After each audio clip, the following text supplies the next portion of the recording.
Fondo perduto del 30% per la manifattura del Veneto.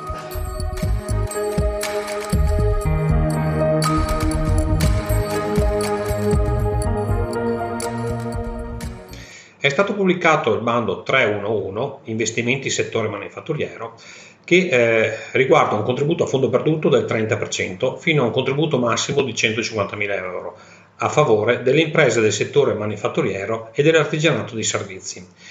Lo stanziamento previsto è di 16 milioni di euro, ma l'assessore regionale ha già dichiarato che in caso di necessità questa cifra sarà estendibile a 24 milioni di euro.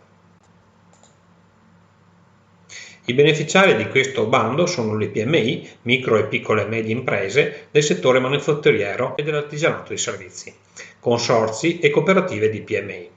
In allegato al bando c'è l'elenco dei codici Ateco ammissibili.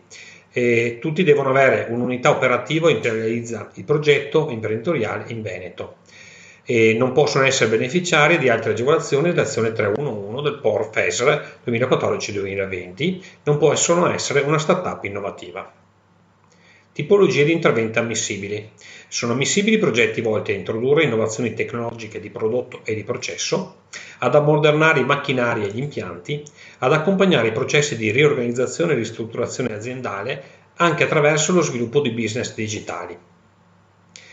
Le tipologie di intervento considerano come progetti prioritari quelli sviluppati nell'ambito di specializzazione RIS3 Veneto, i nuovi prodotti o nuovi servizi di innovazione e innovazione di processo, progetti che abbiano un minore impatto ambientale, che abbiano una gestione più sostenibile dal punto di vista ambientale, che introducano eco-innovazione ed eco-design, che abbiano una gestione ecocompatibile del servizio del prodotto, che privilegino strutture edilizie esistenti ed aziende che abbiano il rating di legalità.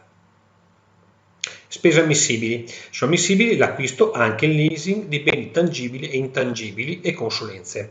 In particolare, al punto A abbiamo macchinari, impianti produttivi, hardware e attrezzature tecnologiche, mezzi d'opera e autoveicoli per uso speciale. E gli autoveicoli per uso speciale sono quelli espressamente riportati in bando e citiamo quelli più interessanti a mio avviso: autoveicoli gru, autoveicoli per soccorso stradale, autoveicoli con pedana e cestello elevabile. Sono ammissibili inoltre spese relative a programmi informatici e all'acquisto di brevetti e know-how, nel limite massimo del 50% delle spese di cui al punto A e dentro i 100.000 euro. Sono ammissibili spese relative a consulenze specialistiche di logistica, marketing, contrattualistica, pagamenti, gestione interna e esterna, gestione degli acquisti e dei rapporti con i fornitori da parte dell'impresa, percorsi di eco-innovazione, percorsi di eco-design, servizi di consulenza tecnologica, manageriale e strategica. Consulenze specialistiche. Le spese per le consulenze specialistiche sono ammesse nel limite massimo del 20% delle spese di cui al punto A, quindi i macchinari sostanzialmente, ed è ammissibile una sola consulenza per tipologia e la relativa spesa è ammessa entro il limite massimo di euro 5.000, con esclusione di eventuali tasse, imposte e spese anticipate. Cumulabilità. Le agevolazioni previste da questo bando sono cumulabili con super iperammortamento. In questo caso quindi si può arrivare a un incentivo totale di oltre il 70%. Scadenze.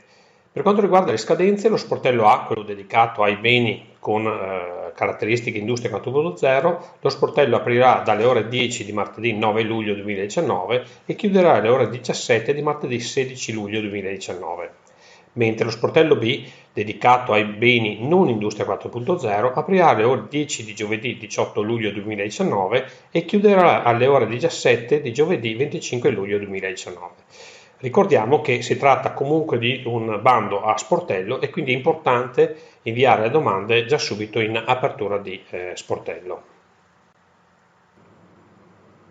Noi siamo specializzati in bandi del POR Veneto e in agevolazioni legate a Industria 4.0, quindi riusciamo a sfruttare appieno la sinergia messa in campo in questo bando grazie alla cumulabilità tra i due incentivi.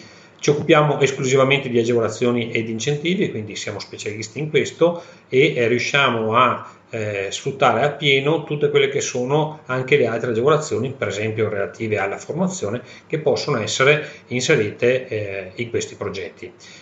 Collaboriamo con un competence center del Ministero dello Sviluppo Economico, e questo ci consente, nei casi più complicati, di confrontarci con altri tecnici e di essere costantemente aggiornati sulle ultime tendenze interpretative in ambito Industria 4.0. Qui trovate anche i link per scaricare il testo del bando e avere una scheda di sintesi completa.